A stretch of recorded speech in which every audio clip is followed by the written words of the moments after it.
ఇవాళ సిద్దిపేటలో అమిత్ షా మాట్లాడిండు, నిన్న నరేంద్ర మోడీ మధ్యప్రదేశ్లో మాట్లాడిండు రిజర్వేషన్లు రద్దు చేస్తామని.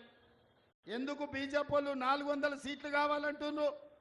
400 సీట్లు వస్తే పార్లమెంట్లో రెండింతల మెజారిటీ వస్తే కాంగ్రెస్ పార్టీ ఇచ్చిన ఎస్సీ ఎస్టీ రిజర్వేషన్లు, ఓబీసీ మైనారిటీ రిజర్వేషన్లను ఇవాళ రిజర్వేషన్లను రద్దు చేయాలన్న ఆలోచనతోటి ఈరోజు బీజేపీ కుట్ర చేస్తున్నది.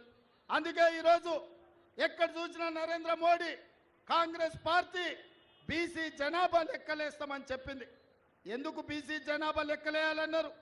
వాళ్ళు ఎంతున్నారో లెక్క కట్టి వాళ్ళకంత రిజర్వేషన్ ఇవ్వాలని, వాళ్ళకు అంతే శాతం నిధులు కేటాయించాలని ఇవాళ బీసీల జనాభా లెక్క పెడతామని కాంగ్రెస్ పార్టీ అన్నది.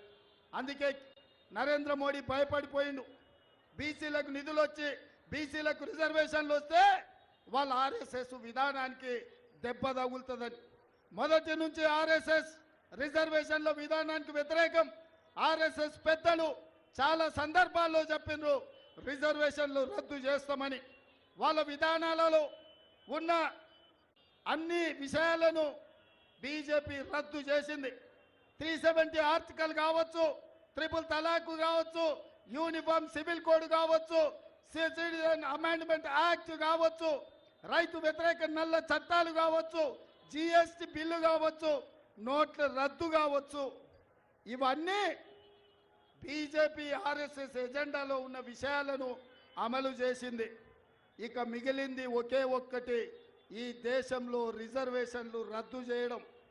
ఇవాళ కాంగ్రెస్ పార్టీ డాక్టర్ బాబాసాహెబ్ అంబేద్కర్ రాజ్యాంగంలో ఎస్సీ ఎస్టీలకు రిజర్వేషన్ల హక్కు కల్పించి కోట్లాది ఉద్యోగాలు ఇచ్చి రైల్వేలు, ఎల్ఐసీలు, బిహెచ్ఏలు, బిఏలు, బీడీఏలు, ఎన్ఎఫ్సి, ఈసీఐ, ఐడిపిఎల్ లాంటి పరిశ్రమలు తెచ్చి అంతర్జాతీయ ఎయిర్పోర్ట్లు కట్టి ఎస్సీ ఎస్టీ ఓబీసీలకు రిజర్వేషన్లు ఇచ్చి కోట్లాది ఉద్యోగాలు ఇచ్చారు. వాళ్ళ జీవితాలలో వెలుగులు నింపారు.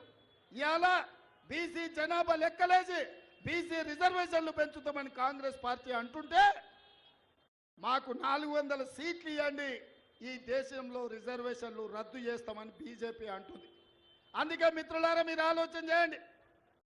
ఈ దేశంలో చదువుకున్న యువకులు ఉన్నారు, ఐఏఎస్లు ఐపీఎస్లు అయిన బలైన వర్గాలు ఉన్నారు, డాక్టర్లు, లాయర్లు, ఇంజనీర్లుగా ఈ సమాజంలో సైంటిస్టులుగా మీరు ఉన్నారు. ఇవాళ బీజేపీ విధానం మీరు ఆలోచన చేయండి. ఈ ఎన్నికలు కేంద్రంలో ప్రభుత్వం ఏర్పాటు చేయడానికి కాదు, ఈ ఎన్నికలు 70 సంవత్సరాలు అమలు చేసిన రిజర్వేషన్లను రద్దు చేయాలని భారతీయ జనతా పార్టీ కంకణం కట్టుకొని ఈరోజు ఆ ప్రయత్నం చేస్తుంది. భారతీయ జనతా పార్టీ ఈరోజు ఆనాడు ఈస్ట్ ఇండియా కంపెనీ ఏ విధంగా అయితే బ్రిటిష్ వాళ్ళు ఈ దేశంలో సముద్రం పక్కన సంసారం పెట్టుకుంటామని దేశంలోకి వచ్చారు, వ్యాపారం ముసుగులో దేశమంతా విస్తరించారు. భారతదేశాన్ని ఈస్ట్ ఇండియా కంపెనీ ఆక్రమించుకున్నది, బ్రిటిష్ వాళ్ళ చేతులకు ఈ దేశం పోయింది. 100 సంవత్సరాలు ఈ దేశాన్ని పట్టి పీడించి మనల్ని బానిసలుగా మార్చి మనల్ని దోచుకున్న British east India company Surat నుంచే వచ్చింది, గుజరాత్ నుంచే వచ్చింది. మిత్రులారా ఇవాళ కూడా మళ్ళా అదే సూరత్ నుంచి అదే గుజరాత్ నుంచి నరేంద్ర మోడీ, అమిత్ షా బయలుదేరిండు. ఈస్ట్ ఇండియా కంపెనీని ఆదర్శంగా తీసుకున్నాడు. ఆనాడు బ్రిటిష్ వాళ్ళు ఉన్నప్పుడు కూడా ఈ దేశంలో రిజర్వేషన్లు లేవు. ఇవాళ ఈస్ట్ ఇండియా కంపెనీ బ్రిటిష్ వాళ్ళను ఆదర్శంగా తీసుకొని రిజర్వేషన్లను రద్దు చేసి ఎస్సీ ఎస్టీ ఓబీసీ మైనార్టీలకు అన్యాయం చేయాలని ఇవాళ కంకణం కట్టుకున్నారు. అందుకే మిత్రులారా, మీడియా సోదరులారా, బీజేపీ అంటే భారతీయ జనతా పార్టీ కాదు, బీజేపీ అంటే బ్రిటిష్ జనతా పార్టీ. వాళ్ళ ఎజెండా బ్రిటిష్ వాళ్ళ ఎజెండా. వాళ్ళ ఎజెండా ఈ దేశంలో రిజర్వేషన్లను రద్దు చేసే ఎజెండా. కాంగ్రెస్ ఎజెండా ఈ దేశంలో రిజర్వేషన్లు ఇవ్వాలని. ఏమైందా ఒకసారి చూడండి, అంబులెన్స్కి ఇచ్చేయండి, వాటర్ ఇచ్చేయండి, తొందరగా వాటర్ ఇచ్చేసి అంబులెన్స్ ఉంది కదా అవతల అంబులెన్స్కి తీసుకెళ్ళండి. అంబులెన్స్ కు తీసుకెళ్ళండి